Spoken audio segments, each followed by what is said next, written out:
graça e a paz, queridos, amém?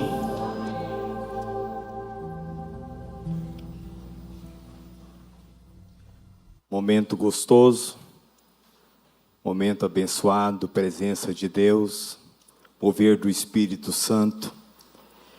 Não perca essa presença do Senhor na sua vida, amém? Quero convidar a igreja a abrir suas Bíblias no livro de 2 Tessalonicenses, capítulo 2, do versículo 1 até o versículo 6. Irmãos, no que diz respeito à vinda de nosso Senhor Jesus Cristo e à nossa reunião com Ele, nós vos exortamos a que não vos demovais da vossa mente com facilidade, nem vos perturbeis, quer por espírito, quer por palavras, quer por epístola, como se procedesse de nós, supondo tenha chegado o dia do Senhor. Ninguém, de modo nenhum, vos engane, porque isso não acontecerá sem que primeiro venha a apostasia e seja revelado o homem da iniquidade, o filho da perdição, o qual se opõe e se levanta contra tudo que se chama Deus ou é objeto de culto, a ponto de assentar-se no santuário de Deus, ostentando-se como se fosse o próprio Deus. Não vos recordais de que ainda convosco eu costumava dizer-vos estas coisas? E agora sabeis o que o detém, para que ele seja revelado somente em ocasião própria. Mesmo assentados, vamos curvar nossa cabeça, vamos orar ao Senhor.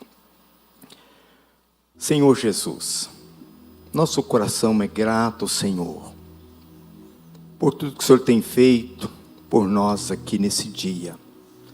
Desde pela manhã, o Senhor, meu Pai, tem sido gracioso conosco.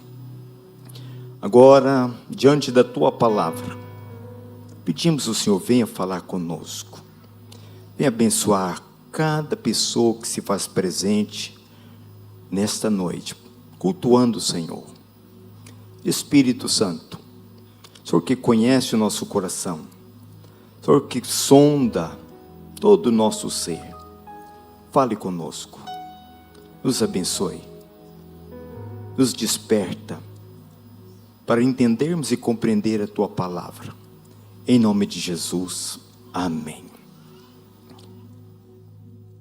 Desde das 8h30 da manhã, nós estamos aqui em um dia abençoado.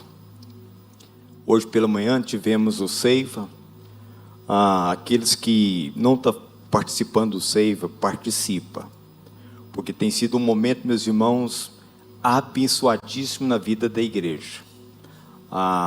Como o pastor Antônio disse, hoje pela manhã, toda quarta-feira nós pastores reunimos à noite com mais os professores e nós esmiuçamos essa matéria. E todos nós estamos aprendendo. Primeiro o pastor Antônio aprende, porque ele que elabora o material. Depois ele é o mestre da turma, nós compartilhamos. E depois os professores vêm para poder compartilhar com vocês. E encerrou hoje, o módulo, a hermenêutica, e vai iniciar um novo módulo. Então, aproveita essa oportunidade, que a igreja está trabalhando, trazendo, meus irmãos, uma capacitação a toda a igreja. Então, esse é o momento de você crescer espiritualmente, aprender da palavra de Deus. E hoje pela manhã o pastor comunicou a perda de seu pai, um pai biológico. Até foi um momento difícil para ele, quando ele estava aqui, que ele fez o comunicado, depois compartilhando, veio um momento bastante emotivo. Eu estava sentado ali acompanhando a ministração, eu pensei, eu poderia subir lá e dar sequência, porque estava acompanhando a mensagem. Aí ele pegou e ensinou para o pastor Gessé para poder subir e finalizar. O pastor Gessé subiu, finalizou o culto.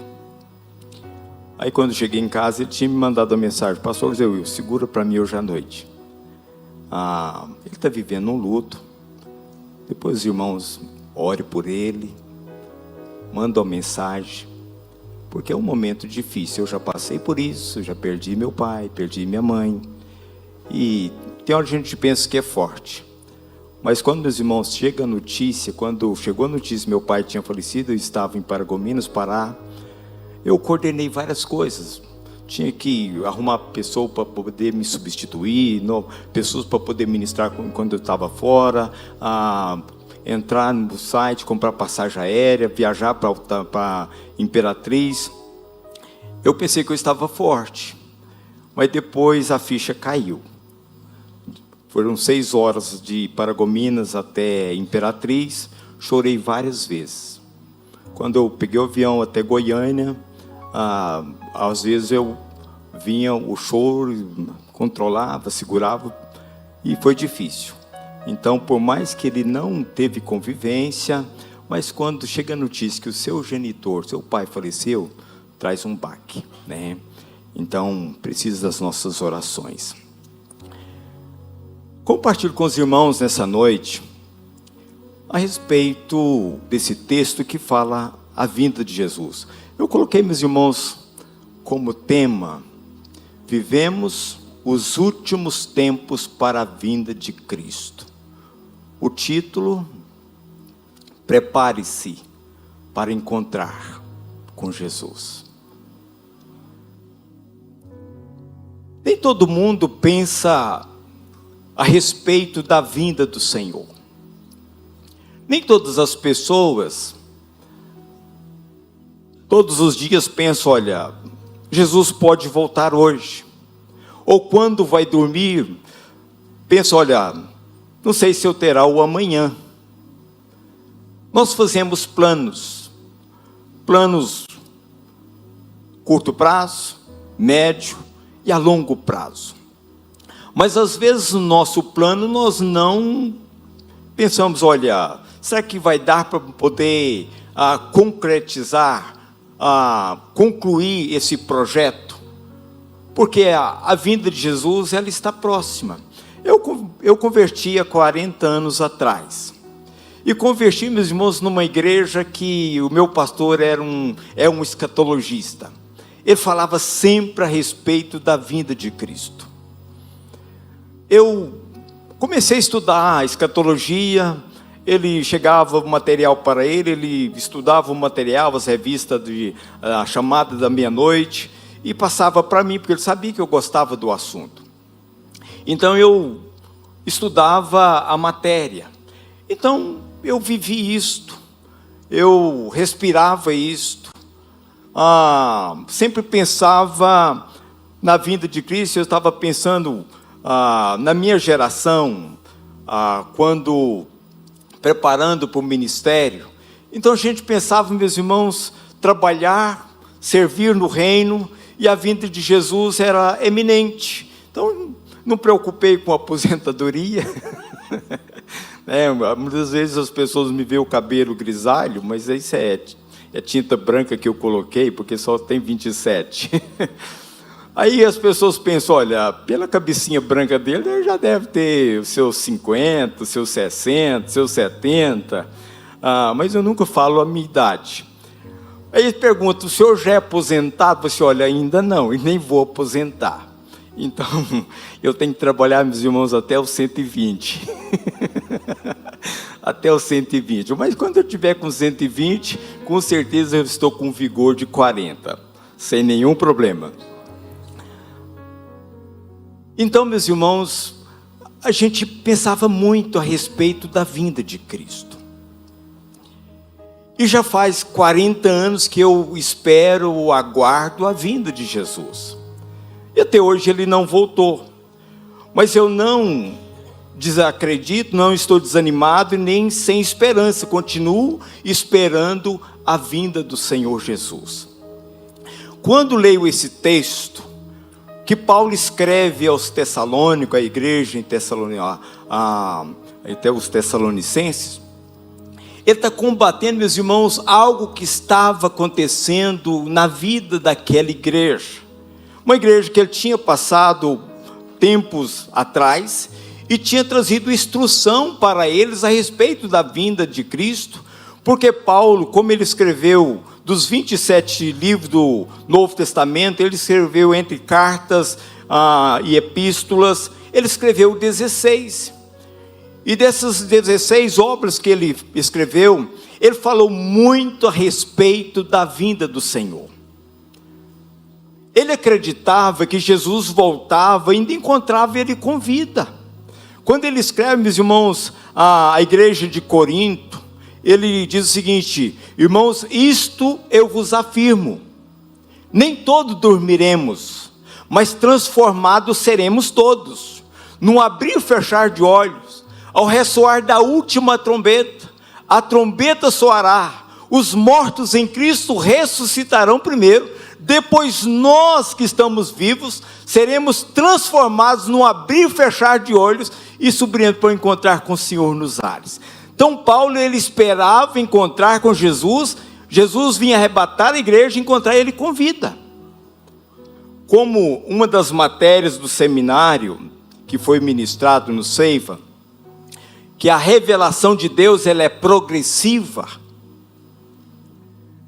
Então Paulo, ele foi tendo uma revelação de Deus a respeito do arrebatamento da igreja. Quando ele escreveu essa carta aos Coríntios, ele aguardava, ele esperava que Jesus voltava e encontrava ele com vida. Mas quando ele traz essa orientação aos Tessalônicos, porque várias pessoas, meus irmãos, estavam infiltrando na vida da igreja e trazendo um desestímulo, roubando a esperança no coração daquela igreja a respeito da vinda de Jesus. Por isso que ele começa dizendo: irmãos, no que diz respeito à vinda de nosso Senhor Jesus Cristo, a nossa reunião com ele, nós vos exortamos a que não vos demovais da vossa mente com facilidade, nem vos perturbeis, quer por espírito, tipo uma palavra profética. É como se alguém começasse a ministrar a igreja central, visitar os irmãos nas reuniões de casa de luz, e falar assim: olha, Jesus já voltou, Jesus não vai vir mais, não precisa de ficar esperando, precisa de ficar aguardando a vinda de Jesus, porque ele já veio.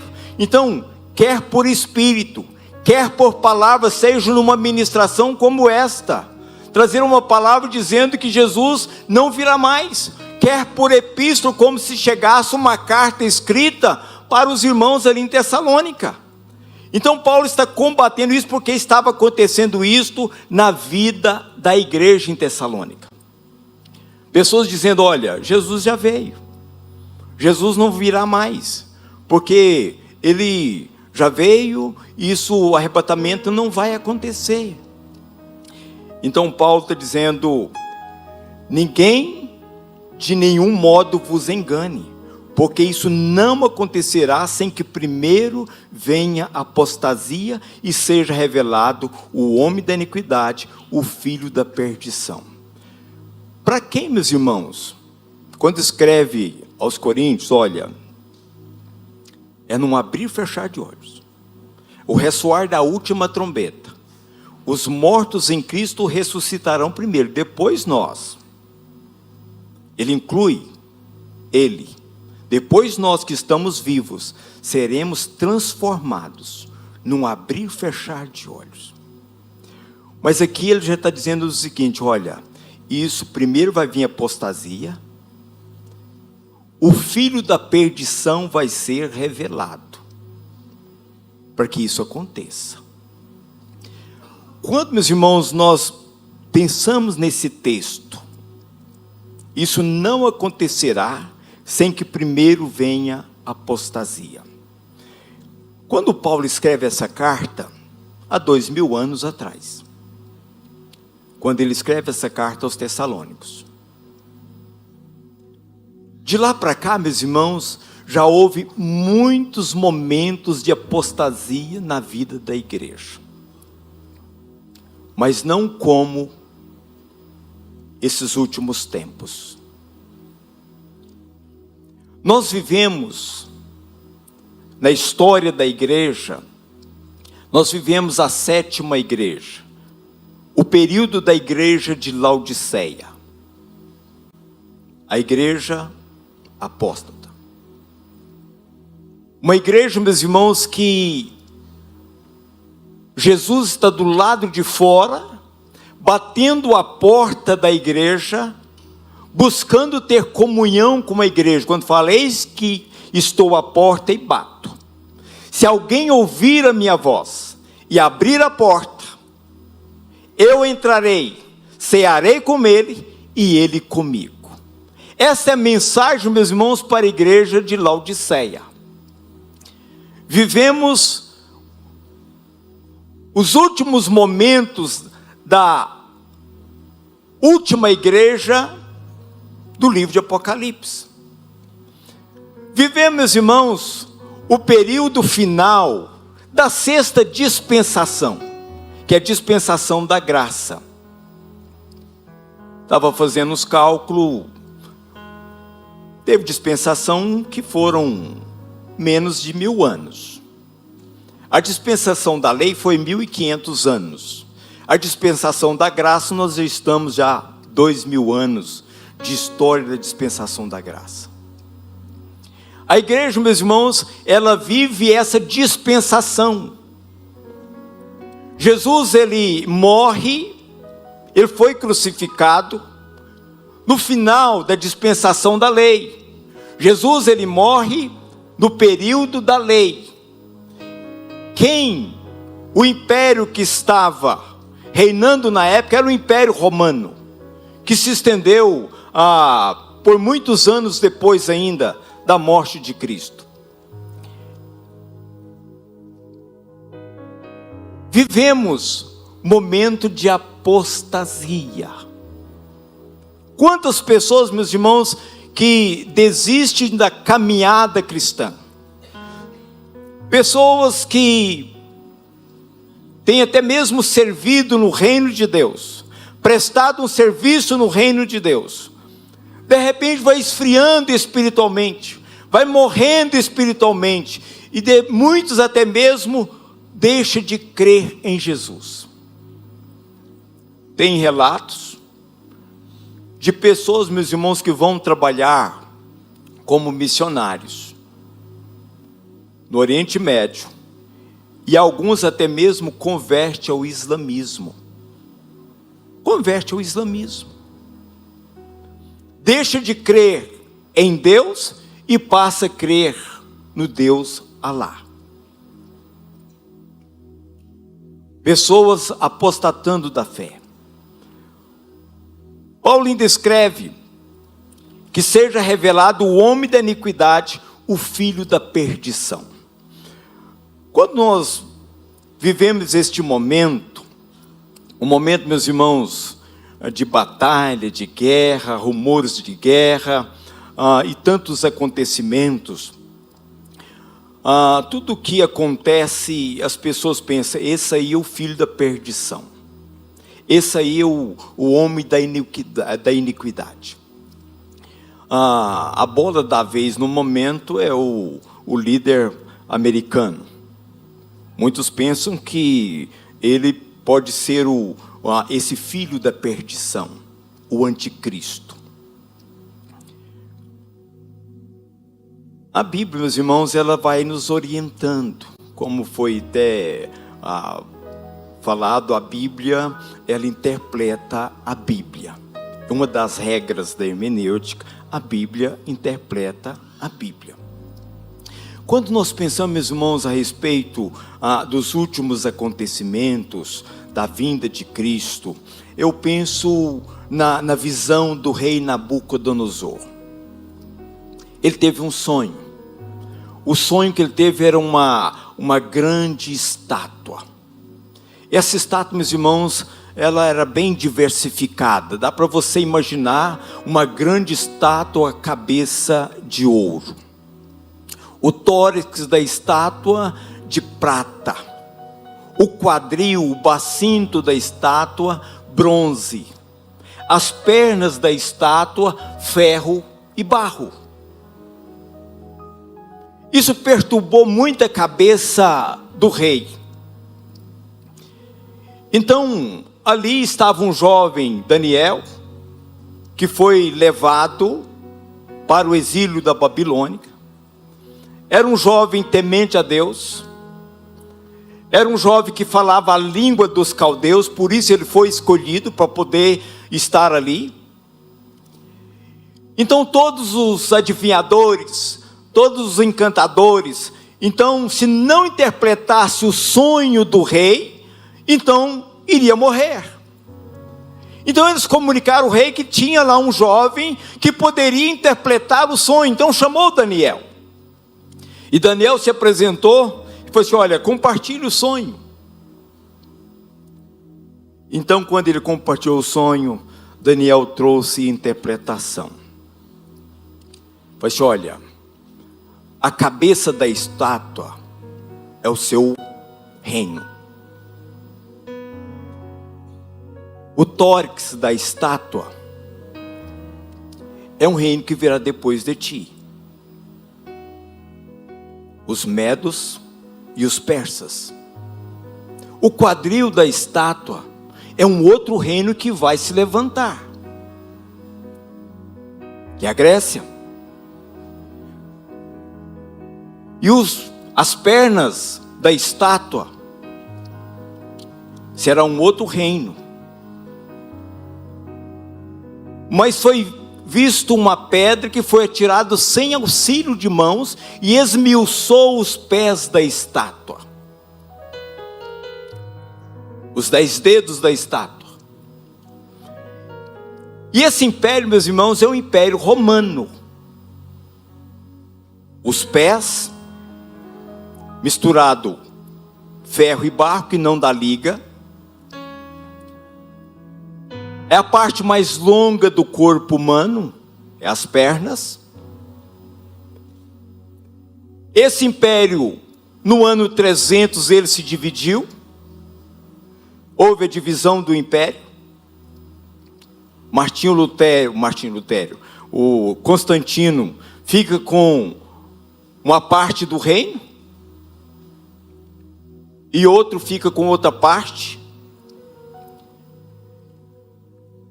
Quando falo, meus irmãos, da pedra que foi atirada sem auxílio de mãos e esmiuçou os pés da estátua, está falando a respeito de Jesus. E o texto lá de Daniel fala que esse reino que vem depois é um reino sempre eterno, que não vai passar.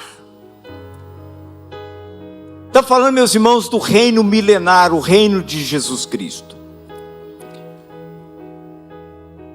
No livro de Apocalipse, aparece, meus irmãos, esse reino, um animal terrível, na sua cabeça, 10 chifres e 7 diademas. Está falando, meus irmãos, de 10 nações. Da mesma forma, a estátua também, os 10 dedos da estátua representam 10 nações. E quando eu analiso esses dois textos, a visão de Daniel com a visão do livro de Apocalipse que foi revelado por João, então eu entendo, meus irmãos, que na volta de Jesus, quem vai estar ressurgindo é o Império Romano.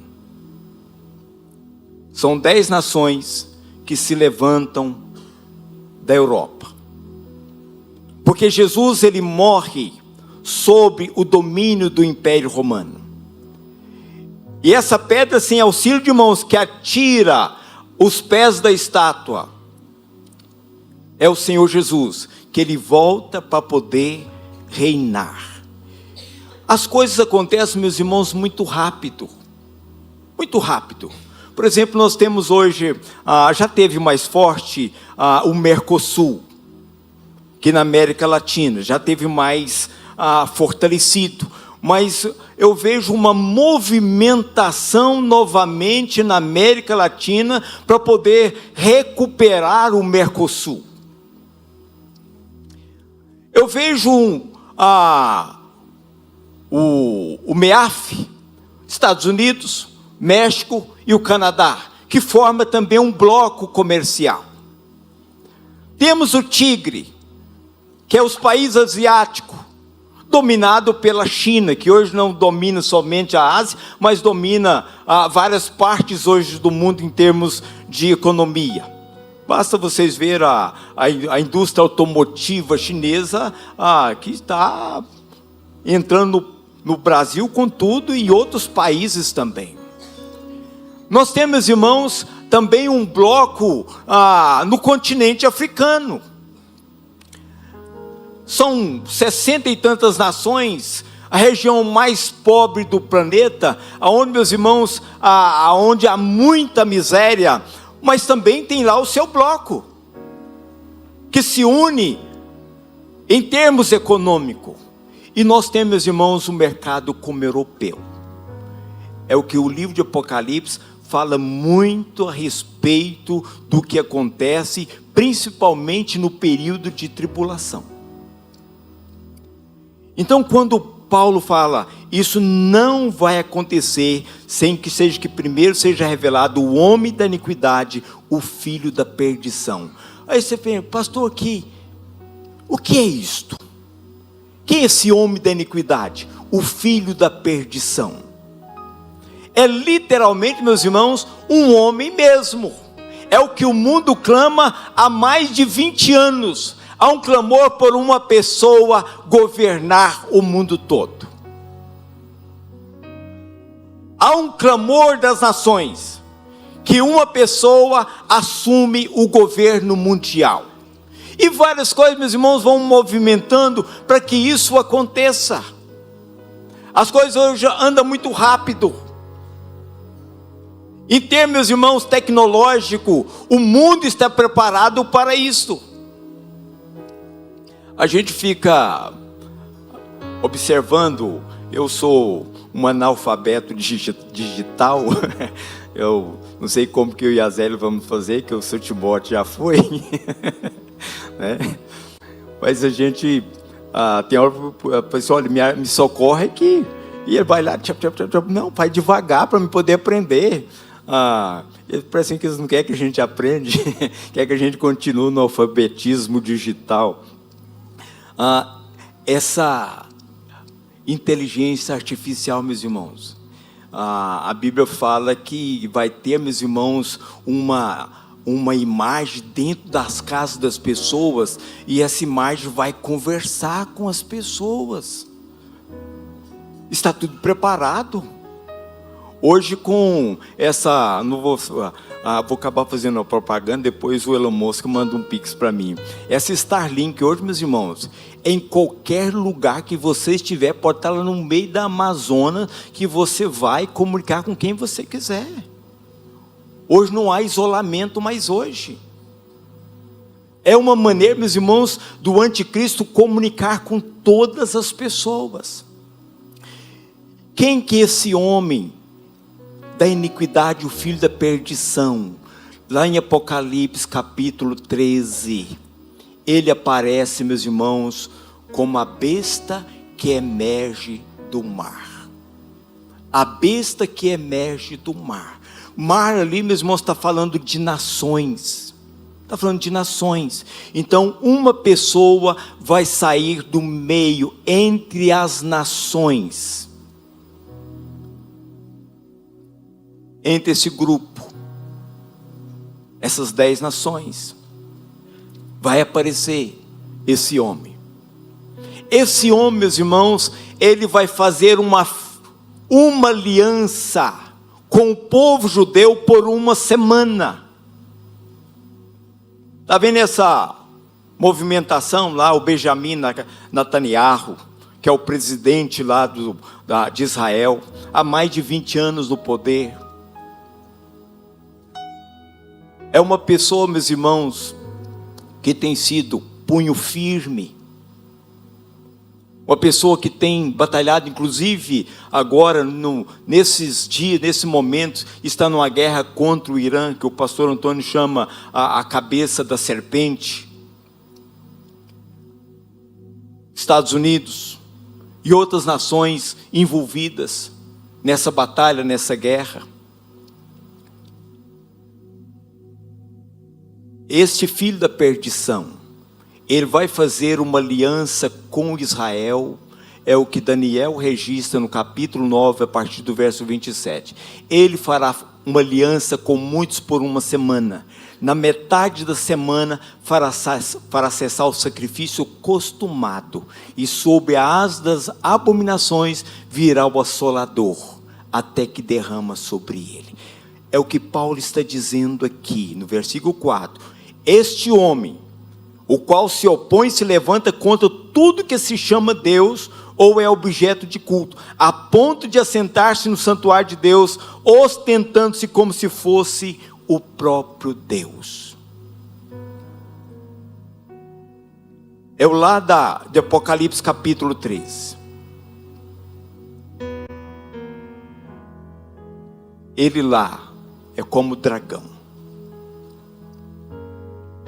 Na metade da semana, meus irmãos, na metade dos 7 anos, dos 3 anos e meio,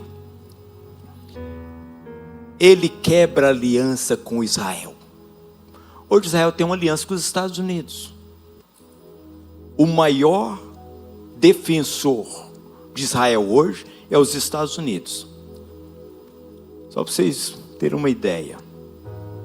Hoje Israel, meus irmãos, só tem os Estados Unidos aliançado com ele, é amigo deles, porque a nação brasileira até 4 anos atrás ainda tinha aliança com Israel, mas a partir que mudou de governo, não tem mais aliança com Israel. Quando Israel voltou a ser nação, o voto do secretário da ONU foi decisivo para Israel voltar a ser nação. O Brasil tem sido abençoado porque Deus diz: abençoarei os que te abençoarem, e amaldiçoarei também os que te amaldiçoarem. Não é bom, meus irmãos, para o Brasil dar as costas para Israel e amaldiçoar Israel.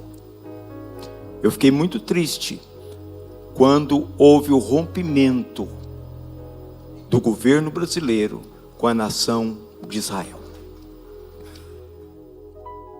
Então aqui, este homem se opõe e se levanta contra tudo que se chama Deus ou objeto de culto, a ponto de assentar-se no santuário de Deus, ostentando-se como se fosse o próprio Deus. Por isso, quando esse anticristo se levantar e revelar, meus irmãos, para Israel quem ele é, por isso que Jesus fala lá em Mateus no verso 24, capítulo 24. Quem tiver no telhado, não desça para poder pegar a sua capa. Quem está no campo, não volta em casa para poder pegar a sua capa. Ai das que estiverem grávidas, ai das que amamentar naqueles dias. Ore para que não aconteça nem dia de inverno, nem dia de sábado. Porque quando, meus irmãos, isso acontecer, esse filho da perdição, esse homem da iniquidade, revelar quem ele é, as pessoas vão sofrer.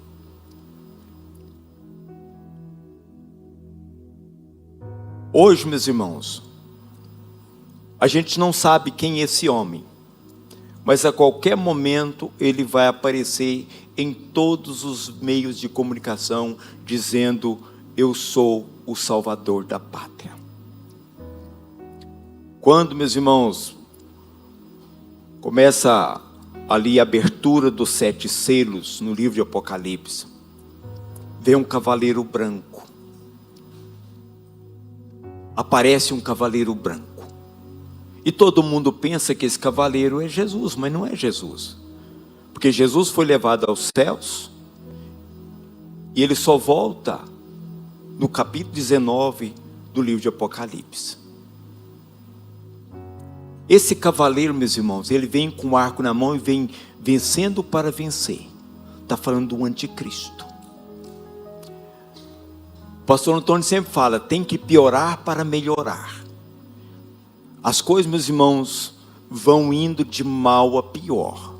E esse homem vai manifestar como alguém que vai resolver o problema da humanidade. Por isso que ele vai fazer aliança com muitos.